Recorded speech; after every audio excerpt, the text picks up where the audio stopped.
Ramazan Temirovga ushbu jang uchun $50,000 berishdi. Bu Ramazan uchun juda og'ir, shiddatli jang edi.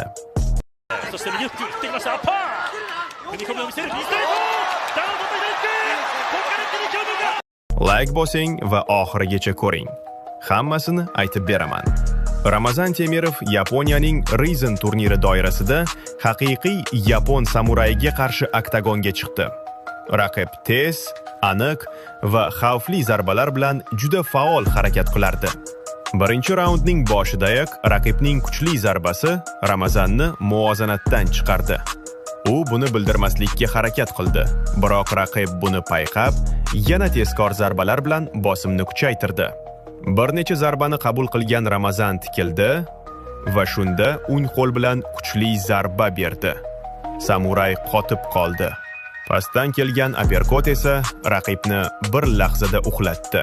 Qon hidini sezgan Ramazan Temirov raundning oxirida uchlik kombinatsiya yo'llab, raqibini aniq nokautga uchratdi. Bu jangdan keyin butun Yaponiya Ramazan Temirovga muxlis bo'ldi. 자, 제가 우스타메리카 태민ov